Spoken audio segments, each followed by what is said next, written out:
سنو، متوجہ ہو، یہ بات جو کی جا رہی ہے مطلب اس کو ہلکا نہ لینا. بذکر اللہ تطمئن القلوب، کہ اللہ کے ذکر سے دلوں کو اطمینان ملتا ہے، دل مطمئن ہو جاتے ہیں. دلوں کے اندر بالکل جس طرح کے اطمینان کی پوری لہر دوڑ جاتی ہے وہ اللہ تعالیٰ کے ذکر کے ساتھ.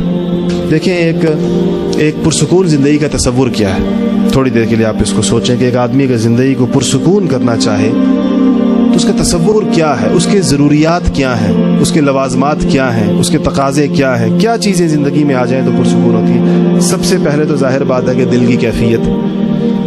ہم سب کا مشاہدہ اور تجربہ ہے کہ سارے اسباب کے ہوتے ہوئے انسان کو پریشانی ہوتی ہے. سارے اسباب راحت کے ہوتے ہیں، پیسے بھی ہوں گے اس کے پاس، گھر بھی ہوگا اس کے پاس، گاڑی بھی ہوگی، لیکن بے چین ہوگا. اس کا مطلب پہلی چیز قلب کا سکون ہے کہ دل کو مطمئن ہونا چاہیے.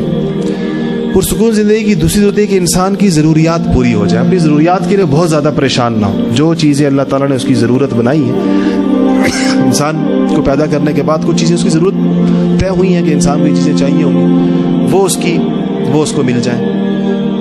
اگر وہ اس کو مل جائیں جتنی اس کو چاہیے، جو اس کی ضرورت ہے، تو ظاہر بات ہے یہ بھی اس کے سکون کے لیے ایک ضروری چیز ہے اور اس کو وہ چاہیے ہوتی ہے. انسان کو پریشانیوں سے نکلنے کا رستہ، انسان کو کے رزق کی وسعت اور انسان کے تمام امور اپنی جگہ کے اوپر ٹھیک رہیں، اس کے لیے جا بجا مختلف تعبیرات کے ساتھ ایک لفظ بتایا گیا، ایک حل بتایا گیا، اور وہ ہے تقوی. وَمَن يَتَّقِ اللَّهَ يَجْعَل لَّهُ مَخْرَجًا وَيَرْزُقْهُ مِنْ حَيْثُ لَا يَحْتَسِبُ. اور جو تقوی اختیار کرے گا، اللہ فرماتے ہیں کہ میں اس کے لیے يَجْعَل لَّهُ مَخْرَجًا، مخرج کہتے ہیں نکلنے کے رستے کو. اللہ فرماتے ہیں میں اس کو تمام مسائل میں، پریشانیوں میں نکلنے کے رستے بناؤں گا. اس کے لیے رستہ بن جائے گا، اس کا گھرے گا نہیں کسی بھی پریشانی کے اندر. آئیں گی، انسان ہے تو انسان کو تو بنایا ایسے کہ اس کے مسائل تو آتے ہیں، ہر مسئلے سے اس کو نکلنے کا رستہ تقوی کی برکت سے دیا جائے.